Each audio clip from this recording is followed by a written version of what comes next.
Hello, everybody, and welcome to part 4 of the videos for the Accounting Cycle Excel project. Last time, very exciting stuff happened. We finished the trial balance, and now we are going to take that trial balance and create some financial statements. So I want to say again what I said before. We have assets, then we have liabilities, then we have stockholder equity accounts.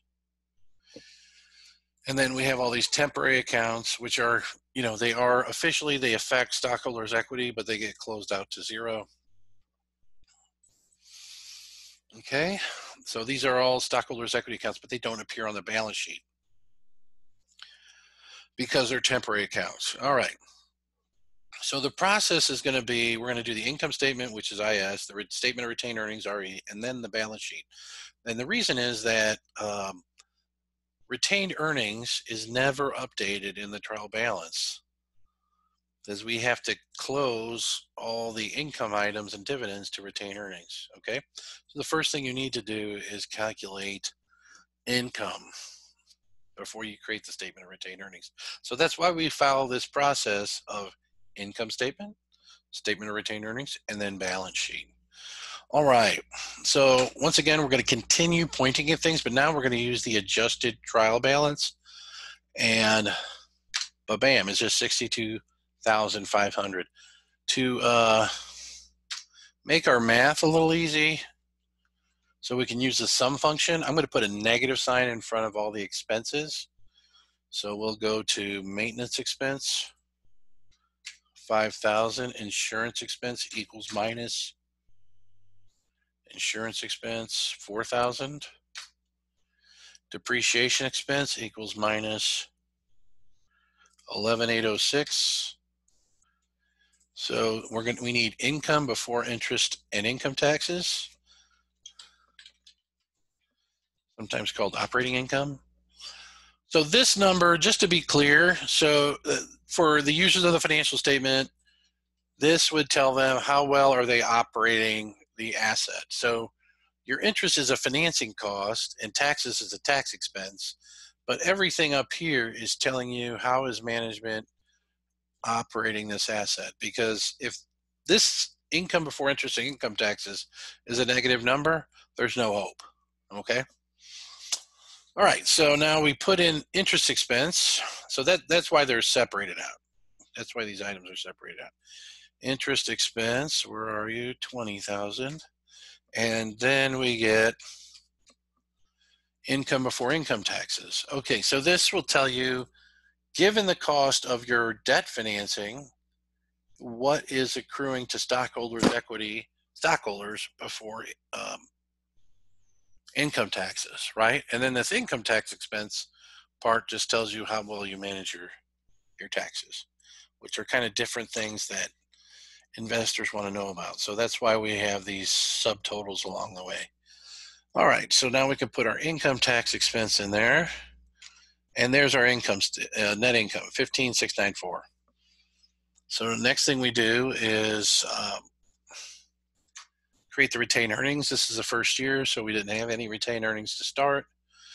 Net income, 15,694, and less dividends. So dividends are, the amount of dividends is 10,000. So I didn't make it a negative, but you should know that it's a negative. It's less dividends, and you should know that dividends reduce retained earnings.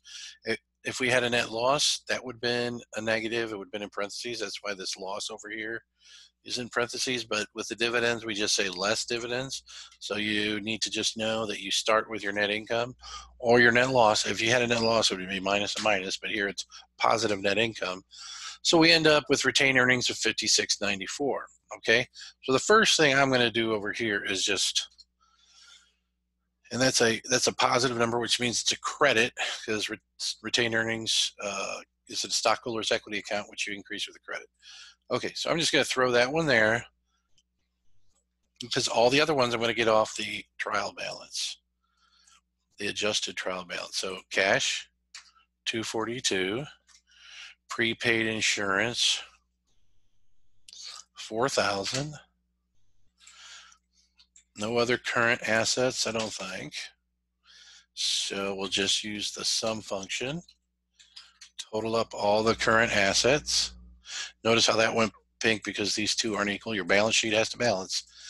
It's definitely incorrect if it doesn't balance. If it balances, it could be incorrect. You could have two offsetting errors. But right now, we're just trying to get it to balance. So we have the building, 900,000. It says less accumulated depreciation. So you're going to put it in as a positive number. The land equals,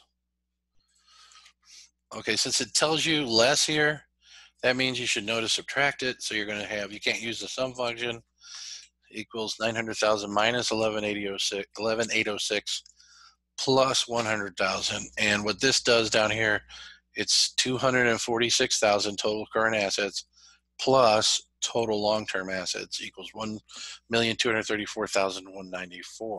So current assets are everything that are used up in a year or can be turned into cash in less than a year. And the long-term assets are assets that are expected to be there beyond a year. So accumulated depreciation net of the building is the value of the building. Okay, I'm going to use my format here because this thing does not look right. I guess it is. Don't know what's. Sorry, I'm so weird about the formatting, but it's, it's a thing. All right, income taxes payable, just going along with the adjusted trial balance. Income taxes payable 6,000.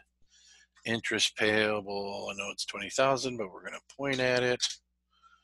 Vendor payable, that's 5,000, but we're going to point at it. Dividend payable 10,000, but we're going to point at it. And unearned rent revenue after the adjustment, 87.5. So we'll use the sum function because those are all credit numbers.